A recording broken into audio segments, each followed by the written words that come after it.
স্বপ্ন দেখা কি আসলে পাপ? আমি না রঙিন স্বপ্নই দেখেছিলাম, কিন্তু জীবন ব্যর্থ জীবন আমার। আমি কয়দিন ধরে অনাহারে ছিলাম, কেউ আমাকে খবর নেই। এবং লাইক কমেন্ট শেয়ার করে পাশে বাঘ মামা, বাঘ মামা, তোমার কি অবস্থা? হ্যাঁ বাঘ মামা। আর আমার সকল বন্ধুরা, তোমরা কেমন আছো? হ্যাঁ, আমরা তো ভালোই আছি।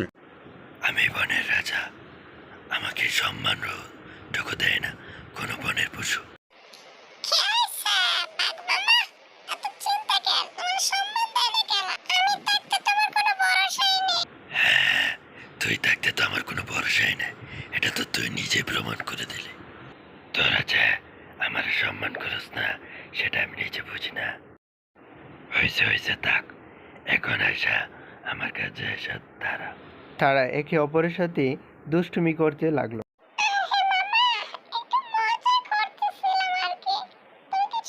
না না না, মনে করবে কি? তোরা তো আমারে বোকা পাইয়া যা খুশি মজা করস। এখন অনেক মজা হয়েছে, এখন আমার পাশে এসে বস। বাঘের পাশে জিরাফটি দাঁড়ায়। কিছুক্ষণ পর একটি হরিণ চলে আসে। আসসালামু আলাইকুম, কেমন আছেন বাঘ মামা? ভালোই তো আছেন না মামা? ভালো না থাকার কোনো উপায় আছে? তোরা তো খোঁজ খবর নেস না, ভালো কি করে থাকি রে? হ্যাঁ মামা, তোমার খোঁজ খবর নেই না কেন দে? এই তো নিশ্চস তো না পাইলে খবর নেস আর কি। এই বলে হরিণটিও সেখানে দাঁড়ায়। আমি খুব ক্ষুধার্ত, এত ক্ষুধার্ত যে আমি আর চলতে পারি না। এই ক্ষুধার্ত জীবন নিয়ে আর আমি পারছি না। ক্ষুধার্ত জীবন থেকে আল্লাহ তুমি আমাকে রেহাই দাও, আমাকে একটু পানির সন্ধান খুঁজে দাও। আমি পানির জন্য পিপাসা, হে খোদা, আমি আর পারছি না, পানির পিপাসা আমি আর পারছি না খোদা। তুমি আমাকে একটু পানির সন্ধান খুঁজে দাও খোদা, আমাকে একটু পানির সন্ধান খুঁজে দাও। পিপাসায় কাতর উট পাখিটি এভাবেই পানি খুঁজতে থাকে, কিন্তু পুরো জঙ্গলে একটি বাঘ হিংস্র থাকে। আরে কিছুদিন হলো কোনো খাবার খাইনি দেখে মেঘনা চাইতে বৃষ্টি, খাবার তো এটি চলে আসলো। জিরাফটি যাওয়ার পথে হঠাৎ এক বাঘ তার সামনে চলে আসে। এই বেয়াদব জিরাফ, তুই আমাকে জ্বালাম দিস না।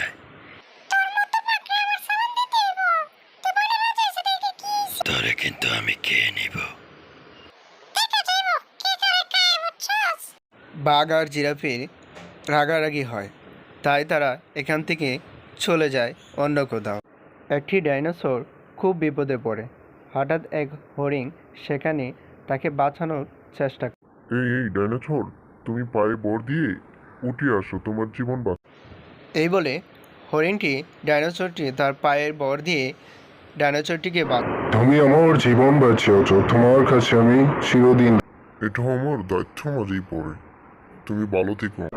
একটুর জন্য বেঁচে গিয়েছি। হরিণটি যাওয়ার পথে সে বিপদে পড়ে যায়। দেখতে পায় সামনে বাঘ। এখন যে কি করি? এই বাঘ আমার সামনে, এখন তো আর রক্ষা পাবো। ওই দিন তোরে কিছু করি নাই, আজ তোরে আমি উচিত শিক্ষা দিব।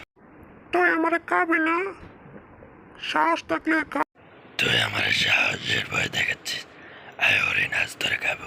হরিণটিকে বাঁচানোর জন্য ডাইনোসর চলে আসে। এই দুষ্ট বাঘ, সাবধান সাবধান, তুই হরিণকে কিছু করবি না, সাবধান। এই হরিণ আমার সাথে বেয়াদবি করছে, আমি তারে খাবো। ডাইনোসরটি সামনে পা বাড়াতেই বাঘ দৌড়ে পড়ালো ভয়ে। তোমার এই বন্ধু থাকতে তোমার কোনো বিপদ নেই। তুমি আমার জীবন বাঁচিয়ে প্রমাণ করে দিলে বিপদের বন্ধু কখনো তুমিও আমার জীবন বাঁচিয়েছিলে, তাই আমি সামান্য উপকারটা কর। এই বলে তারা এখান থেকে চলে যায়। হরিণটির খুব ক্ষুধার্ত ছিল, কিন্তু সে খাবারের সন্ধানে এদিক ওদিক সরছিল। কিন্তু হঠাৎ সে গৃহালয়ে আসে খাবারের সন্ধানে। কি হরেন, তুমি গৃহালয়ে কি করো? হ্যাঁ, আমি খুব ক্ষুধার্ত, আমার ক্ষুধার্ত জন্য কিছু খাবার দিবেন? আমি খুব ক্ষুধার্ত। তুমি খাবারের সন্ধানে আসছো, তোমার কি খাবার না দিয়ে পারি? হ্যাঁ, হরিণটিকে খাবার দিল আর হরিণটি সে তার তৃপ্তি মিটিয়ে সে খাবার খেলো। তুমি আমাদের রুমে চলো, আসো আসো, চলো চলো, আসো না। যখন বলছেন তখন তো যাওয়াই যাক। এই বলে হরিণটি নিয়ে তাদের রুমে চলে যায়। আসো, তুমি রুমে আসো, বিহালে বসো। আপনি আমাকে আপনার রুমে নিয়ে আসলেন, আপনি হৃদয়বান। তুমি বিহালে আসছো, তোমাকে কি দেব, কি খাবো বলো, তোমার জন্য নিয়ে আস। আসলে আমি একা মানুষ, একা থাকি তো। তুমি আসছো আমার একটা বন্ধু হয়ে। আমি কিচ্ছু খাবো না, তুমি যা খেয়েছো তাতে আমার পেট ভরে গেছে, এখন আমি কিছু। তেমন কি বা খাওয়াইলাম তোমাকে, তুমি কি পেট ভরে গেছো? কিছু খান, হ্যাঁ? এই বলে হরিণটি সে ক্লান্ত তাকায় বসে যায়। আমার ছোট করে আমি একাই, তুমি না আমাদের এখানে থেকে যাও, হ্যাঁ?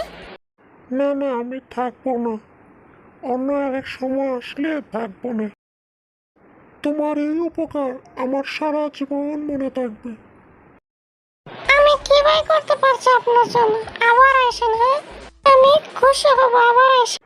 এই বলে হরিণটি সেখান থেকে চলে যায়। কিন্তু আবার ডাইনোসর বন্ধুটির সাথে দেখা হয়। বিপদের বন্ধু কেমন আছো? হ্যাঁ বন্ধু আমার। আমি তো ভালোই আছি, তুমি ভালো আছো নই? কি খবর তোমার? বন্ধু আমার বন্ধু। তোমাকে দেখার জন্য মনটা খুব বেকুল হয়ে আছিল। তারা খুব তাড়াহুড়া ছিল, তাই তারা কথোপকথন করে সেখান থেকে চলে গেল। হরিণটি যখন সামনে যায় তখন আবার বাঘ চলে আসে। ভয় পাস না, আমি তোরে কিছু করব না। আমি আমার ভুল বুঝতে পারছি, আমাকে ক্ষমা করে দে তুই। তুমি ভুল বুঝতে পারছো, এতেই হয়েছে, আমি তোমাকে ক্ষমা করে দিই। বাঘটিকে ক্ষমা করে দেওয়ায় হরিণটি সেখান থেকে নিরাপদে চলে গেল তার আস্তানায়। ক্ষুধার্ত উট পাখিটি সে পানির সন্ধান খোঁজার জন্য সে এখানে একটি আমি ক্ষুধার্ত থাকায় কোথাও খুঁজে পাচ্ছিলাম না পানি। সেখানে একটা কুয়া পেয়েছি, যদি কিছু খাবার থাকতো। কিন্তু কুয়াটিতে যখন মুখ ঢোকায় তখন দেখে সেখানে পানি। কি যে আমার একটা পুরা কপাল, সেখানে আসছিলাম দেখি এখানে কোনো পানি নেই। উট পাখিটি পানি না পাওয়ায় সে বিশাল চিন্তিত ছিল। তার খাবার সন্ধান হায় রে পানি, তোর পানির জন্য আজ আমি এই দুর্দশা। পানি না পাওয়ায় উট পাখিটি সেখান থেকে চলে যায় অন্য এক আস্তানায়। সেখানেও গিয়ে দেখে পানির সন্ধান নেই। হায় রে পুরা কপাল, পানি মরুভূমি সবখানে, কোথাও না পানি খুঁজে পাইলাম। জীবনটা নিয়ে যে কিভাবে বাঁচবো, আর পারছি না জীবনটা নিয়ে চল। এই বলে উট পাখিটি দুশ্চিন্তায় ছিল। কি করব, পানি না থাকলে আর কি করব, অন্য কোথাও দেখি পাই কি। আর উট পাখিটি অন্য কোথাও সন্ধানের জন্য সে দেখি আল্লাহ হয়তো কোথাও না কোথাও আমার রিজিক রেখে রাখছে। এই বলে চলে যায় সেখান থেকে। ক্ষুধার্ত উট পাখিটি গৃহালয়ের দিকে আসে খাবারের সন্ধানের জন্য। ক্ষুধার্ত উট পাখিটি সেখানে এসে দাঁড়ায়। কেউ আছেন, কেউ আছেন, আমি খুব ক্ষুধার্ত, একটু খাবার থাকলে আমাকে দেন, আমি আর পারছি না। উট পাখিটি ক্ষুধার্তর কথা বলতেই সেই হৃদয়বান ব্যক্তি চলে আসে। তুমি খুব ক্ষুধার্ত না? তুমি খাও, হ্যাঁ খাবার দিচ্ছি, তুমি পেট ভরে খাও, হ্যাঁ নিশ্চিন্তে খাও, তোমার এখানে কেউ কিছু করবে না। আপনাকে ধন্যবাদ দিয়ে ছোট করতে চাই না, আপনি যে আমার কতটুকু বড় উপকার করেছেন তা বলে বোঝানো যাবে না। আল্লাহ আপনাকে ধন মন দিয়ে সব দিতে বড় করে। আসলে রিজিকের মালিক আল্লাহ, আপনার রিজিকে ছিল তাই খেয়ে গেছেন। বাঘের স্বভাব বসায় সেখানে। ওই যে রাব, আসছিস, আস এদিকে। মামা, আসলে কি জানেন, এখানে একটি মনুষ্য থাকে, সে অনেক ভালো। তাই নাকি? মনুষ্যটা অনেক ভালো, ভালো থাকলে তো আমাদের জন্যই ভালো, তার জন্য দোয়া করি। আচ্ছা আসছিস, একটু দাঁড়া সেখানে। আস্তে আস্তে বাকি পশুগুলো আসতে থাকে। ও মামা, মামা কি অবস্থা তোমার? আজ শুনছেন নি একটা মনুষ্য মানুষ আমাদের পশুদের উপকার করে যাচ্ছে। শুনছি জিরাফে বলছে মনুষ্যরা অনেক ভালো। হ্যাঁ, ভালোই, অনেক ভালো মনুষ্য। আচ্ছা যা তুই এখানে দাঁড়া, তাদের কথাগুলোও শুনি। এভাবে সবাই সেই মনুষ্যর প্রশংসা করে, কারণ কি উপকারী সবাই উপকারীর কথা মনে রাখে। উট পাখিটি সেখানেও চলে আসে। আপনি কি জানেন আমি এত পিপাসা ছিলাম, এক কোথাও পানি খুঁজে পাই না।